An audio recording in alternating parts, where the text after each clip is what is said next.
Hello बच्चों, ये JEE में 2023 का क्वेश्चन है। 29 जैन शिफ्ट 1 का क्वेश्चन है ये। देखिए क्या बोला गया आपसे इसमें। Which of the following statement is not correct, which of the following statement is not correct in the case of light emitting diodes. ठीक है, लाइट एमिटिंग डायोड्स के केस में कौन सा करेक्ट नहीं होगा ये पूछ रहा है। तो सबसे पहले लाइट एमिटिंग डायोड देखिए, लाइट एमिटिंग डायोड जो होता है ना, वो कुछ इस टाइप का सिंबल होता है। ठीक है, इस टाइप का सिंबल होता है और ये हमेशा फॉरवर्ड बायस्ड में कनेक्टेड होता है। ठीक, इसमें होता क्या है कि पी टाइप से, मतलब यहाँ पर जब ये जो जंक्शन होता है ना, पीएन जंक्शन, ठीक है, यहाँ पर जब कॉम्बिनेशन होता है, जब मतलब इलेक्ट्रॉन होल पेयर कॉम्बिनेशन यहाँ पर होता है, ठीक है, तब जाकर के यहाँ पर लाइट कुछ एमिट होता है फोटोन के फॉर्म में। मतलब एक्चुअली में क्या होता है, फोटोन एमिट होता है। तो फोटोन एमिट होने का मतलब क्या हुआ कि लाइट बाहर निकलना। ठीक है, बट ये सब चीज तभी हो सकता है जब ये हेवली डोप्ड हो, जब ये डोपिंग जब इसका काफी हेवी होगा तभी जाके पॉसिबल है।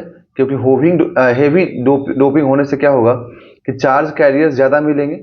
ठीक है ना, और अगर चार्ज कैरियर्स ज्यादा मिलेंगे, ठीक है, तो यहाँ पर जो रिकॉम्बिनेशन होगा इलेक्ट्रॉन एंड होल का, मतलब जो इलेक्ट्रॉन होल पेयर जो रिकॉम्बिनेशन होगा वो जंक्शन पे ज्यादा होगा, और इलेक्ट्रॉन होल पेयर रिकॉम्बिनेशन ज्यादा होगा तभी जाकर के यहाँ पर फोटोन निकलता है। क्योंकि जब कॉम्बिनेशन होता है, जब कंबाइन करता है इलेक्ट्रॉन होल से, तो एनर्जी रिलीज करता है ना, फोटोन के फॉर्म में। तो उसी को हम बोलते हैं लाइट एमिटिंग डायोड। ठीक है, डायोड तो है ये, बट लाइट एमिटिंग है क्योंकि लाइट निकल रहा है फोटोन के फॉर्म में, है ना।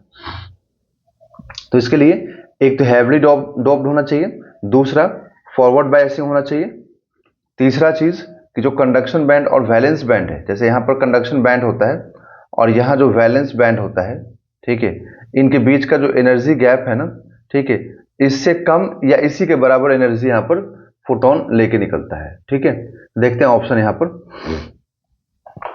इट इज हैवली डोप्ड, तो ऑप्शन नंबर 1 इज करेक्ट क्योंकि हैवली डोप्ड होता है। फॉरवर्ड बायस्ड ये भी करेक्ट है।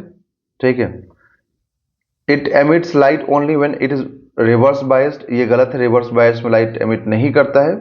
The energy of light emitting diode is equal to और slightly less than the energy gap of the semiconductor used. तो semiconductor जो यूज कर रहे हैं हम लोग, उसका एनर्जी गैप इतना ही है ना, ये इसका एनर्जी गैप है। तो इस एनर्जी गैप से या तो कम या इसके बराबर यहाँ पर एनर्जी एमिट होता है।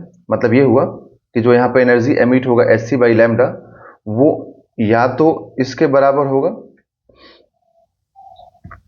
ठीक है, या फिर इससे थोड़ा सा कम होगा, ये कंडीशन होगा। ठीक है, तो यहां पर ए, बी और डी मुझे करेक्ट दिख रहा है ना, ये करेक्ट दिख रहा है। सिर्फ कौन सा इनकरेक्ट है, सी वाला इनकरेक्ट है।